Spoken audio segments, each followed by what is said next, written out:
નમસ્કાર, CB24 news સાથે હું રેશમા આપનું સ્વાગત કરું છું. હારને પચાવી વિધાનસભાની ચૂંટણી લડવાની તૈયારીઓ તેઓ ફરી કરી રહ્યા હતા, ત્યારે હવે ચાર મોટા નેતાઓ તેમનો સાથ છોડી દીધો છે. તેઓએ એનસીપી છોડી દેતા મહારાષ્ટ્રમાં ભાજપ ટેન્શનમાં આવી ગઈ છે. પાર્ટી ઉપર દાવાને લઈને શરદ પવાર અને અજીત પવાર વચ્ચે લાંબો સંઘર્ષ ચાલ્યો હતો.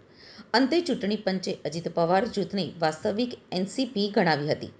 જોકે ચૂંટણી પરિણામોએ અજીત પવારને ટેન્શન આપ્યું છે.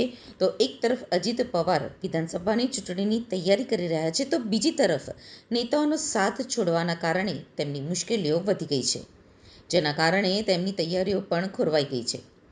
પિંપરી ચીચવાડના ચાર નેતાઓએ અજીત પવારને છોડી દીધા છે અને હવે એ લોકો તેમના કાકા શરદ પવારની પાર્ટીમાં સામેલ થઈ શકે છે. આ સપ્તાહના અંત સુધીમાં લોકો એનસીપી શરદ પવારમાં જોડાઈ શકે છે. પિંપરી ચીંચવડ યુનિટના પ્રમુખ અજીત ગવ્હાણેએ પોતાનું રાજીનામું અજીત પવારને મોકલી આપ્યું છે. તેમના સિવાય સ્ટુડન્ટ વિંગના વડા યશ સાને, પૂર્વ કાઉન્સિલર રાહુલ ભોંસલે અને પંકજ ભાલેકર પણ પક્ષ બદલવાની તૈયારી કરી રહ્યા છે. આ રાજીનામા એવા સમયે આવ્યા છે જ્યારે એવા અહેવાલો સામે આવ્યા છે કે અજીત પવાર જૂથના ઘણા ધારાસભ્યો અને નેતાઓ હવે શરદ પવાર સાથે પાછા ફરી શકે છે. તાજેતરમાં જ દિગ્ગજ ઓબીસી નેતા છગન ભુજબળે શરદ પવાર સાથે લાંબી મુલાકાત કરી હતી.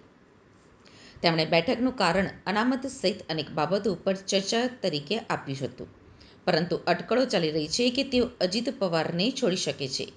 આવી સ્થિતિમાં એનડીએમાં અજીત પવારની સ્થિતિ પણ નબળી પડશે અને તેઓ વિધાનસભા ચૂંટણીમાં વધુ બેઠકોની માંગ કરી શકશે નહીં.